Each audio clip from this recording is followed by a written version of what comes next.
FSU police get an upgrade. We take a closer look at how a tiny lens can have a huge impact. Plus, one local business owner is living a double life. We visit his office to see how he juggles the two.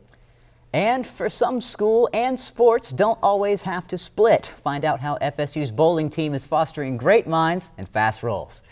Thanks for joining us. I'm Blake Brannon. And I'm Hope Carpinello.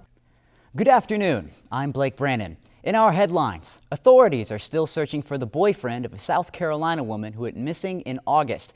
Apparently, the woman and her boyfriend were abducted. Police found 30-year-old Kayla Brown alive at a home in Woodruff Thursday. She'd been chained by the neck inside a container for 2 months. That container on the 100-acre property of a registered sex offender. Mathematicians balance equations and gymnasts balance on beams. But if you're part of FSU's equestrian team, you've got to balance work, school, and yourself on one of these. The 75th annual North Florida Fair is finally here. This year, the fair is celebrating its 75th anniversary. Admission was only 75 cents on opening night. The fair runs through next Sunday, so plenty of time for Ferris wheels and funnel cake. At Flippin' Great Pinball, it's fun for the whole family. Bring your mother, brother, sister, cousin, whoever. But most importantly, bring your nostalgia. That is the voice of Brother Mikhail, a traveling preacher known for speaking outside of the Oglesby Union. Some describe his messages as extreme and hostile. He is allowed on campus according to FSU's Open Platform, a policy that establishes free speech zones on campus where people like Brother Mikhail can have their opinions heard in a public setting. Florida State student government is working on clarifying this policy to avoid confusion among students about their First Amendment right on campus. It has been 3 years since signs went up around FSU announcing a tobacco-free policy on school grounds.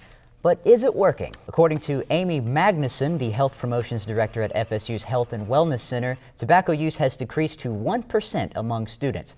But new ways to use tobacco and visitors on campus means FSU still needs to enforce this policy.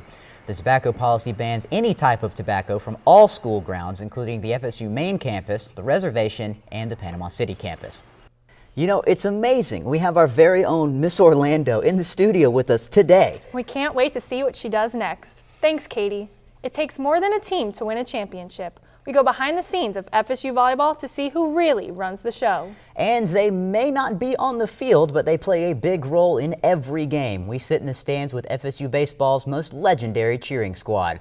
Seminole Showcase reporter Troy Wisniewski has your sports report. Gender-neutral bathrooms have been a part of FSU's campus since 2013, but there are still certain hurdles that members of the trans community have to overcome. Transgender or all-gender bathrooms are easily recognizable and a staple around campus. What isn't so easy to recognize is what pronouns to use for members of the trans community. A lot of trans people are uncomfortable revealing their identities to a lot of university professors. Professors and classmates alike can mistake a student for the wrong gender due to not knowing which pronoun to use. And this can be confusing for college students, and that's why some campuses have elected to use the Z pronoun instead of he or she. Having this implemented would definitely increase trans students' comfort and make the university a more safer and accepting place. And Z isn't the only pronoun being used for the trans community. A lot of trans people that I know tend to use they/them pronouns, which is generally more widely considered. But some students say the switch may have a negative impact for FSU students and staff. Take the majority of the people who pretty much don't know much about how that community functions, it would make me significantly more confused. Despite this, both sides agree that some form of education is necessary to get everyone on board, whether it be available on your first day of class. You could easily implement it in the same way that we implement the preferred name thing. Or even on your first day on campus. I feel like it would have to start with orientation. There has to be a way for all students to feel included, from A all the way to Z. For Seminole Showcase, I'm Blake Brannon. Z pronouns have already been implemented at the University of Tennessee, and a group at Oxford attempted to start a movement, but they were ultimately shut down. The sounds of an arcade can take you back to your childhood, and the guys at Flippin' Great Pinball in Tallahassee are here to make sure that you never forget that. Adam and Rob, who are the other two co-owners of Flippin' Great Pinball, started up Arcade Age, which was basically an arcade and pinball workshop here in town. But their customers wanted more than just a workshop. Wanted us to be open more during the month, and they complained about not having air conditioning over there. So we decided to open up Flippin' Great Pinball. Pinball machines aren't easy to come by, and they aren't always in working order. As hobbyists, we've collected them over the last 5 years or so, restored them, fixed them up, and got them working as part of our own personal collections, and that's how we came to own so many. Learning to fix pinball machines is as crazy and difficult as it sounds. And an arcade is perfect for almost everyone. At Flippin' Great Pinball, it's fun for the whole family. Bring your mother, brother, sister, cousin, whoever. But most importantly, bring your nostalgia. It's funny because if you ask any pinball or arcade collector, they've always got a memory from when they were a kid of the first game that they played. It's really awesome to us when kids come in with their parents, and their parents are actually the ones that come in and say, I played that machine in a laundromat when I was a kid. Flippin' Great offers numerous services to its customers and has something for everyone from the average passerby to other pinball hobbyists. Flippin' Great Pinball is a business. First and foremost, we buy and sell new and used pinball machines. Then also have our interactive showroom, which is what most people gravitate towards. That is hourly or all-day admission to basically play all of the pinball machines and arcade games that we have here. Despite only being open for 6 months, the owners of Flippin' Great are doing what they love. Flippin' Great, we opened because we love pinball, first and foremost.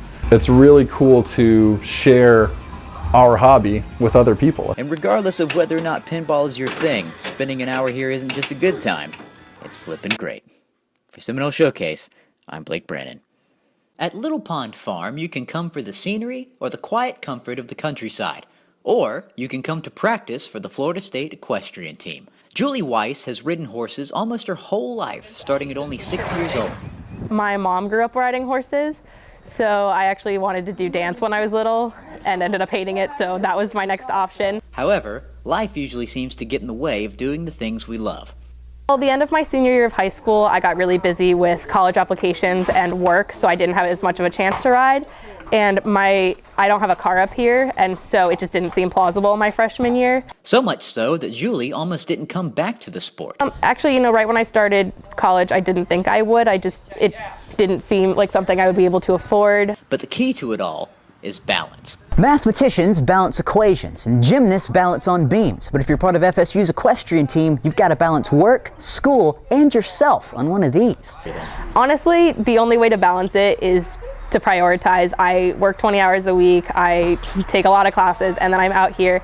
And it's crazy busy, but the team is incredibly important to me. A lot of homework on the car trips up there. Julie got started with the equestrian team during her sophomore year and has never looked back. I went to an FSU sports club night they have in front of the Leach, talked to the captain, and I told her a little bit about my experiences competing in high school, and she said, wow, that's really similar to what we have here. You should come and try out. While Julie isn't sure of the future, she always wants to keep her heart and soul in the stirrups. I want to continue riding through the next 2 years of college. After that, I'm not sure, simply because horseback riding is very expensive. But for right now, Julie is enjoying the company of her teammates. I love my team. They're really my main group of friends here at Florida State. And through coaching, when you guys are ready, let's see you pick up a trot. And a genuine love for the sport. It's just absolutely been my favorite part of college so far. Julie has found herself back in the game. For Seminole Showcase, I'm Blake Brannon.